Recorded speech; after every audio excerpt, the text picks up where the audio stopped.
klapa punawaki kiwa tengen RRI.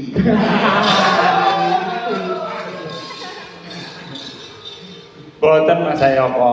Nggih, Gusti. Dados aja ditonton akeh penonton ingkang rawuh wonten studio RRI Surakarta. Niki nek penonton niki nek 700 segene 800 enten niki. Kurang langkung semanten. Teng RRI niki. Yakin saya kok. Nggih. Namung ingkang mirengaken ta midhangetaken lumantar siaran radio kalian live streaming pun Leres. RRI menika Nggih. bisa mencapai jutaan lho Oh, semuanya bisa. saestu nggih. Nggih. Terus panjenengan ingkang mayang ya aja sembrono. Wah, Nggih. mayanganipun Aja Mas Aryo main-main. luar biasa. Nadyan to panjenengan menika wonten mriki ngginakaken basa. Nggih. Ngginakaken bahasa ingkang apa jenenge modern Modern. atau nggih. Namung ingkang lagi relevan. Nanti setelah panjenengan turun mangke kula badhe memberi banyak masukan kangge panjenengan dalam muda yang mempunyai potensial. Gusti menawa Dalam Mas Aryo Pranowo menika upamiya ndalang apik member menika buyutipun Suwargi Ki Pujo Sumarto saking kuwasa. wow, iku dalam kondang biyen Rumiyin dalangipun Bung Karno. nggih. Nggih. Nalika Ki Pujo Sumarto jantur kayangan Jonggiri Kailoso dening Bung Karno Kailoso. nggih dipun damel pesanggrahan Tapak Siring. Rumiyin ing ngresmekaken nggih Suwargi Ki Pujo Sumarto. Dados Mas Aryo Pranowo ki apik ya lumrah wong banyu buyut ya dalang hebat. Ngaten. Mula ning nganti Aryo Pranowo niku wayangane elek ngisi-ngisini Mas. Nggih, kula niku anak Mbah Wirya men nggih. Nggih. Mas Aryo niku sukses ing samengkawesipun. Leres. Wayangane apik, bocahe apik, sangite apik, cekelane apik. Nggih. Kabeh berhasil, sing ora berhasil mung siji. Napa Gusti? Iki babakan sing aku ra wani ngandhake janjane. Napa menika? Nggih. Derek Derek piyambakipun sampun sanja. Gitu. Yen dalang kuwi gathuke karo penyanyi, yen dalang gathuke karo presiden. Ngoten niku wis trep. ampun angel-angel kaya kula niku lho, sapa-sapa gathuk. Wis ora ngaku tampian. Niki wayangane kali bapake apik niki Gusti. Napa nggih? Kali bapake apik niki. Oh, saya kula. Nggih. Kali Mas Satmoko, nggih mung Mas Satmoko niku pengusaha sukses, duwe putra iso ndalang. Mula didombani saku barang kaline. Gamelan wayang diasake. Wah ampun napa-napa Dik. Dasare kula dangu mboten pengen Mas Aryo ki wis lulus isi to Mas. Nggih, sampun. Pas rumiyin niku kula tasih alit nggih. Wah, SD. Ya ora SD waktu kuwi saya SMP mbok menawa lagi kelas Nggih. 1. Dados Ki Aryo menika menapak dalang mulai usia sangat muda. Nggih. Nggih, didombani karo bapake, dia berlatih dengan sungguh-sungguh Nggih. agar tercapai cita-citanya apa dene kaya karepe piyai. Wong tuane dadi dalang sing apik. Leres. Ngaten menika. Kala rumiyin nalika kula ningali Mas Aryo pertama kali dalang niku suarane durung apik Mas ya kok. Ya terus Nggih. kuwi Dik. Tasih keder nek suruh nggih. Kalem-kalem. Keder lajeng tak kon ngombe susu. Nah, Nah, sing dipun tindakaken kok ical kederipun sing ngombe susune sapa? susu Indomaret niku. Oh, ora ngono. Dadi kudu jelas, Nggih. kudu cetok. Terus napa-napa gumantung susune nggih Mbak niku. Nggih wonten. Angger susune niku apik, mesti dadine nggih apik. Nggih. Nek kula niku susune sapa-sapa dudu dadi wis ora. Susu niku kebantu kali sapi nggih Mas. Nggih, ora. Nek sapi saka luar negeri mesti nggih aku gede-gede. Kula tau lho nate ningali pameran sapi Mas Joko. Nggih. Nggih, wonten daerah Klaten. Niku piye to critane Mas Joko kok ngantek Oh, gegeran? nika anti. Nika kunjungan camat. Oh, ngaten. Nggih tenggen peternak sapi. Oh iya. Lah kali pemandune niku camate niku ngejak camat. Dijak teng kandang sapi dipameri jenis-jenis sapi. Pertama niku niki Pak Camat niki sapi jenis dari Donggala. Niki satu hari mampu kawin 5 kali. Oh, ngaten. Ibu Camat ngikut Pak Camat Pak sedina ngadep ping 5. Jadi tuntun mriko melih. Terus Nek niki asli ki Australia Pak Camat. niki sehari mampu kawin 10 kali. Weh, Bu Camat nyingkut Pak Camat, lho Pak sedina nganti kawin ping 10. Ora Pak Camat kemropo ora, Dik.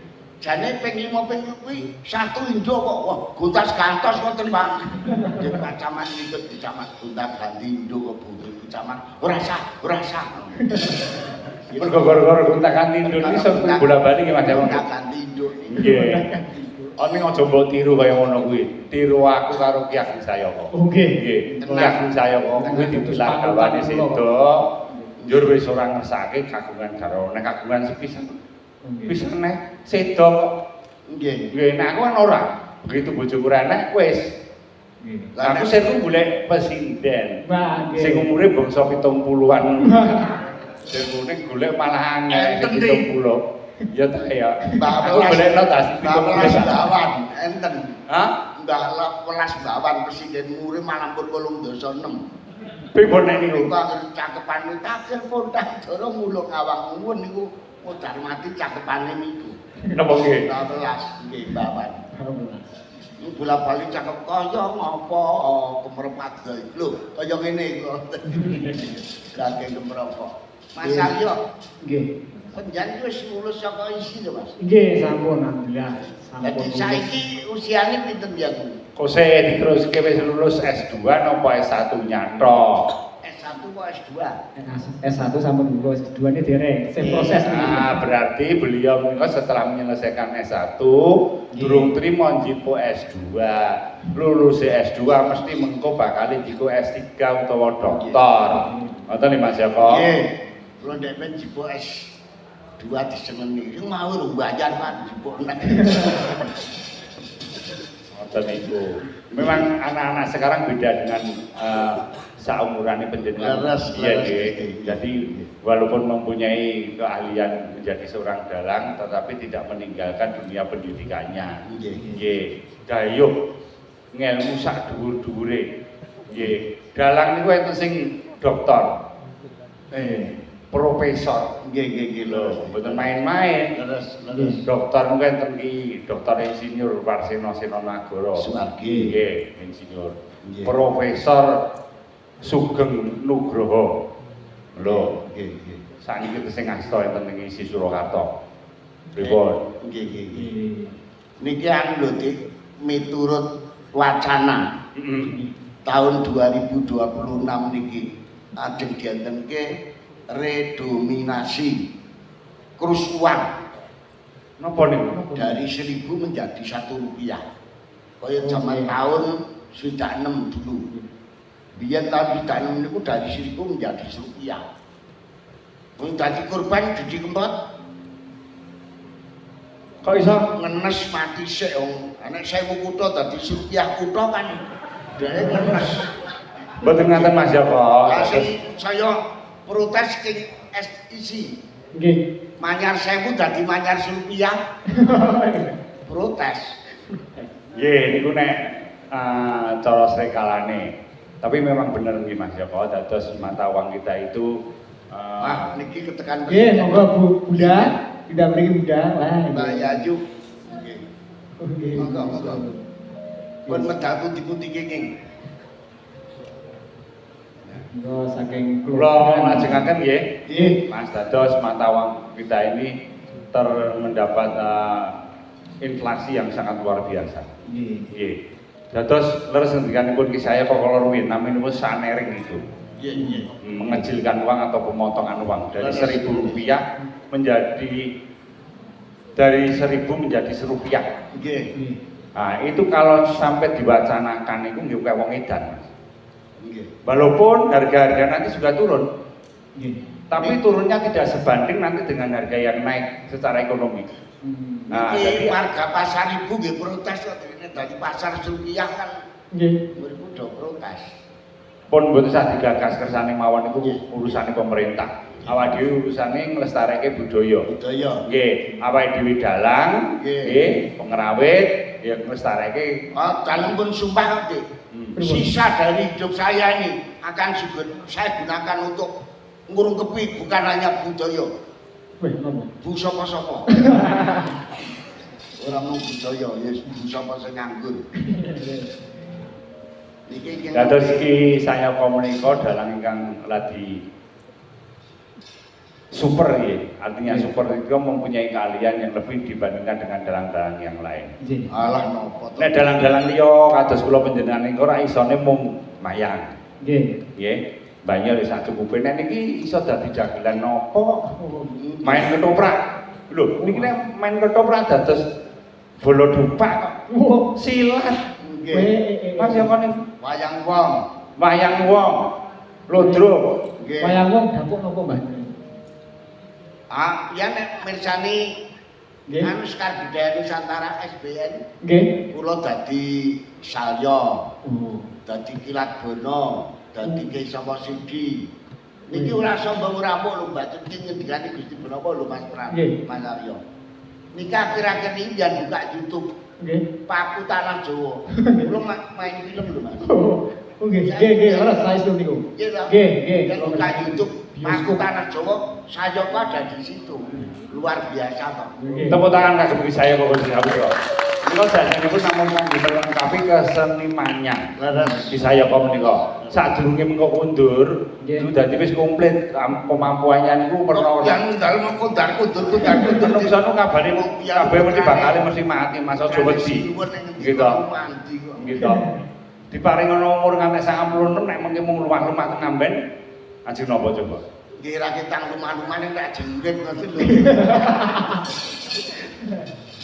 Mboten Mas ya kok Dalem. kula perungkapan ing ngendikane pinyen ajeng kromo mleh. Ah. Niki ajeng lo tapi capedan iki. Ah, pripun? Capedan Pakde, biyen nek nglaksake pedan sapa? Bunga. Wah, kula ayem. Iki Nggih. mesti jenenge bunga lestari kok. Kula genake, jane bunga ki bunga dinem Pakde. Lho, lah panjenengan sing kalau bocah sing umure kur-kuran kok sidane pripun? Mboten estuti. Lah ora sida. Ampun malah marake ngentek-entekin napa-napa. Lulusan piye niku? Pripun? Lulusan piye niku bocah niku? Lulusan Bocah enom lulusan piye? nggih. Mbak iki sak gathuk wis ora nyandal ya dadi wis nun sewu. Piye ayo diring-eling sik. Nggih, lali. Wah, iki padahal sesuk arep didelke ning nggon Nggih, menika ngaturi pirsa lumantar RRI. Nggih. Kula terang pirsa bilih benjing malam Minggu. Malam Minggu benjing. Nggih. Ki Haji Anom Surata Suwargi badhe dipun pengeti nganggo Ki Ageng. 100 dintenipun. Oh, nggih. Anggenipun sampun murut kasetan jati. Ringgitan dalangipun 3. Mas Bagong Darmono sarjana hukum, Nggih. Mas Prasetyo Bayu Haji kalian Mas Amar Pradopo putranipun Suwargi Ki Insinyur Haji. Kose komplite asmane putrane Mas Anom ki sapa ayo? Wah niku angel niku jane dalang kok ngahujen Muhammad karena enggak pedhi ya. Ki Anom, Ki Mantep, kiamat. Kiamat. Nanggap Boten jaman cilikane nalika Nggih. lahir nalika Nggih. sepasaran wayangan Nggih. aja panjenengan yo ning aku eneng. Nggih, nggih, Nggih to, nggih. jenenge lengkap mulane teng YouTube niku MPP. MPP. Muhammad Pamungkas Prasetyo Bayu Haji. Nggih. Kan kasih mboten ngerti. Niki kejadian nyata lho di Karangnongko niku enten. Pripun? Napa? Nalika sepacaran bayi kenduren, modine kepiyake keperluan niku tekon mbane niku ngandhinge. Kula aturi nekseni sedaya mawon dene jabal bayi menika dipun paringi wasiat nami sapa Mbah? Mbane nyauri eskono. Karep terserah. Pun paringi wasiat eskono. Saestu Pak, sak yakin jenenge eskono. Eskono. Eskono. Ten anu Demak Ijo, Karangnongko. Niku boten karangane Ki Ageng saya. Boten, saya Pak. setuju. Enten melih. Naminipun Eskono. Enten bocah Mas Joko. Nggih. Niku nggih sekitar tanggane Mas Joko dijenengke A, B, C, G. Ayo. Sapa to ya? Wis gak mulai aku wis ora gathuk. Sesuk arep kepiyake dienggo andalan asane macet nang kene.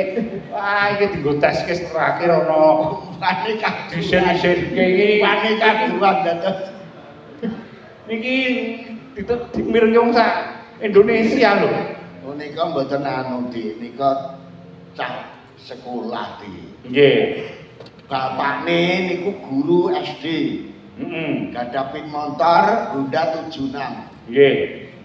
Nggih, bocah niku kelas 3. Ternyata udah bisa maca, udah bisa nulis. Disinau mbokne teng emper. Heeh. MO apa? Mo. TO apa? To. Nganggo R. Karepe rak motor ngoten dadi. Lah mbokne ini kae ditulung jane. Alah, sisik ditumpaki pake. Bocahe buke. Wah, mbokne bilang. Iki jane tak eman-eman lho dagelane oke banget Mas Joko. Ning ora apa-apa. Iki demi RRI Mas Joko nggih. Nggih, mboten iki apa-apa. cikal bakal. Mayang teng mriki niki mboten bain-bain. Leres. Biyen niku ceritane kudu dadak dites dhisik. Riyen. Salah gendok kon baleni ra sido mayang. Wah, jejer pindho niku mejemuk, Mas. Niku dites. Dodokane nggih ngendi, nyeseke niku riyen tur RRI sing sepuh-sepuh nuwun sewu. Kabeh mesti ngunjuk anu apa niku minuman keras. Dadi mendem kabeh jaman semono niku. Ya ora dikandhake ngono. Cilikan kula riyen. Sing mendem Joko. Nek kula iki sing kurung mangkate wis lekas mendem. Jadi kan ajeng entuk bocah umur 21 tahun wis itu ora. Mboten S2 te. Lah sebabnya apa? Mun marake ngokal-kae bergutang. Niki Gusti Benawa gek seneng-senenge bawa lho. Ora nggih. Sing ngomong sapa mboten mboten kula. Napa kula bapanane? Nah, iki adan pun sepuh. Niki swantene isih Slendro Mas. Aja yang bakar gawe. Dandang gula. Lah napa Dik? Ah ya apa dandang kula apa ngono. Kok dibatesi ya. Niki mengenang kuliner Solo kok. Nggih, iki karyane saya kok tak patenke berarti. Nggih. Nggih, pun monggo. Ayam bakar mapan Purwosari adem ayem gudeg rerampadan nonongan segoli wete soto pasar Triwindu yen coyudan bakmine nangking bakso neng Noto Suman lusukan waasu. Pun rencang-rencang. Sate kambing loji wetan bakul serabi neng pinggir Slamet Riyadi. Silir papani hiburan. Dibake napa Mas? Aku sik diterangke sik. Gitu. Kok ngantek nusukan sate asin apa nate tindak kono. Anane dalem matur niku pun kerep mriko iki. Oh ngoten. Nggih. Ning apa kok silir barang disebut-sebut nang kono? Lah wong kancaku iki kaji-kaji to leka. Aku karo Gusti Penawa jajak iwak babi. Aku ngerti oh, nek iya bener. nek iwak babi iki karam, aku ngerti mu Gusti Penawa kan nyerek alaku. Jajak iwak babi lho. Aku ra mangan iwak aku nyidak nyiduk duduhe. Ternyata nek duduh masang mongko mboten apa-apa. Nggih, Nek bener. daging pancen haram. Nek duduhe wong kula tekoke Pak Sukran kok. Tangga kula kaji. Nggih.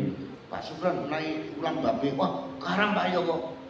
Menawi duduhipun Pak. Anu duduhe mboten ditulis. Jadi duduhe niku mboten ditulis dengan kitab. Mboten. Nggih. Ngeten nggih Mas Aryo nggih, sampeyan ora menangi. Nggih. Silir niku papan hiburan sing luar biasa. Nggih. Niku papan hiburan iki saya kok biyen. Iya, zaman sing mempeng. Zaman saya mempeng. Kenapa sampai didirikan sebuah lokalisasi jenis silir? Nggih. Nggih, karena untuk mengumpulkan Nggih. nggih Nggo nampung bocah-bocah sing rada nakal niku ben ora keluyuran turun neng kota. Oh. Ngoten niku neng kono. nggih. Keamanan kesehatannya dijaga dan dikontrol oleh pemerintah. Bareng mriko ditutup malah ting slebar terus Nah, kampung. nggih, pun malah turun. Ning jane nek pemerintah niku buku kula Dik. Pripun? Nggih, Silir kok aja diubah-ubah. nggih. Lah sukses dan tidaknya program KB iki mung gumantung silir kok. Kok iso iki lho? Lah niku nek Dora dilo-dilo playong Amerika kabeh gagal anake do ngrecel. Kula kanca-kanca kramitan dilondo sok rono. Ngeten Mas Joko. Nggih, Dik. Sesuk niku tempuh gawe tanggal 4 niku dagelane sing diandalke panjenengan. Tanggal 24 tadi. Tanggal 24 kok Bapak. Nggih, Nggih, niku diandalke panjenengan. Ah, wong dalem niku kudu dagelan kok. Ah, ora sandata aneh-aneh. Dagelan iki kebagusan to, Dik. Cah kaya ngono iki. Monggo pengumpane niku mboten enten liya kula. Nggih. Nggih. Amarga sing paham dagelane jenengan niku 99 aku. Nggih. Nggih. Nggih. Kula wis Wong nek ngumpani ampun ado-ado Dik. Niki kaduan lali ngetes kecerdasan panjenengan aku sing ngrungokke kowe kelingan masa panjenengan sing pelakune ora kelingan. Nggih. Nggih. Sesuk niku soalé sing rawon niku sekitar 1000 orang nih Mas Joko mboten bae-bae. Beres Dik. Panjenengan nanti ra lucu kula nesu lho. Nggih, nggih. Nggih. Ancamannya apa Deni? Wah, nggih. Ora itu Didawake napa niki? Nggih, monggo budaya yuk. Dipun dawuh. Ayo Mbak Yayu tiba napa, Mbak? Nah, kula sampun. Niki Mas Aryo. Nggih. Asline tak Yayi Jatingo. Oh nggih. Nggih. Bunda niku. Mbak Yayu niku duwe Mbak Yu jenenge Mbak Wahyuni niku ya presiden hebat pada zamannya. Tur iso main ketoprak. Wah, Biyen main ketoprak ning Kartosuro kok. leres. Leres. Aku durung lahir kowe iku umurmu pira? Oh, pun sing hebat tuh. Lampung. Kanggo desa ben ngono prae mboten main pentobong kok. Turut kios-kios niku dadi malah itu akeh. Boten coba nek jenengan anak selawe iki saya kon niku sampun 7 dosa kalih. Dijum pitung dasa sekawan Dik. Oh, 7 dosa sekawan. Berarti kacae 50 tahun. Agustus jing-jing niku Mas Atmoko. Niku umur kula 74. Mergo lair kula niku tanggal 21 Agustus tahun 1952. Nah, 52 niku nek jenengan nek liyane aku mesti njaluk luwih kok. nah dan iki karek ngitung nek diparingi karo Gusti Allah umur 96, Nggih. sesuk niku karek ngitung Nggih. kurang pira. Nggih mboten dieling-eling kok pun kajenge ngerti-ngerti masak nggih pun kajenge pun. Ya Mbak Yayu ditibake apa Mbak? Iya di dawake menapa? Mbak Yayu. Sing laras-larasan slendro. Slendro. Slendro niku wae dandang gula. Antara terus didawake apa utawa ditibake apa. Nggih, Mas Aryo aja suwe-suwe iki kok. Nggih. Iki lakone njutuke soalnya sing nonton menunggu mboten mung sekedar banyolan iki. Nggih. Nggih, ngoten niku. Nggih. Ya Mbak Yayu, dibake apa mriku?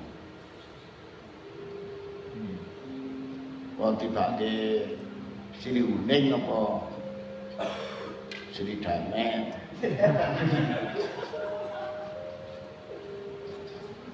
Wis sasake wae sapa sing iso tiba kono.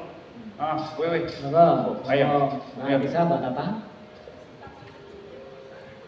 Ngimpi. Oh nggih.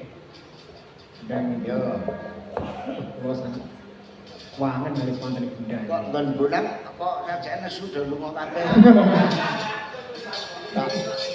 Nggih merokok mriku. Tanya perkara balabak mau.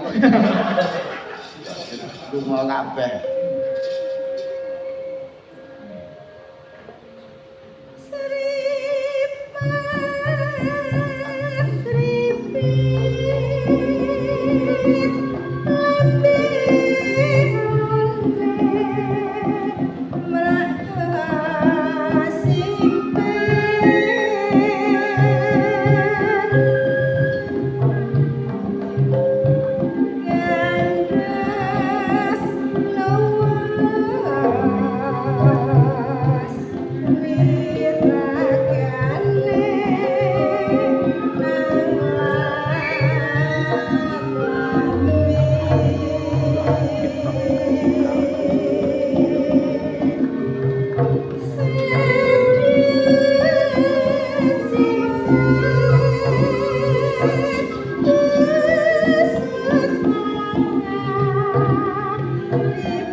Mas, Nggih.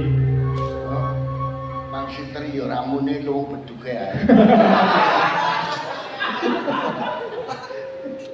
Apa langgam nganggo bedug blang-blang. Terus bayar aja.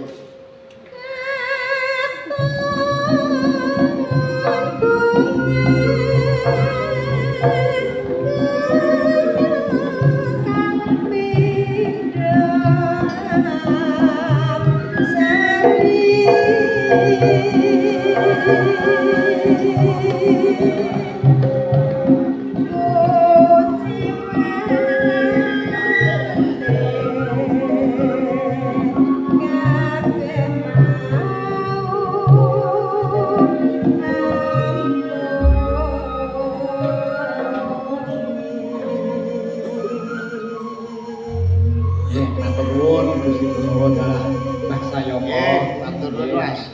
Lanjengaken lampanipun. Duwing kula nyuwun pangestunipun dhateng Mbah Sayoko.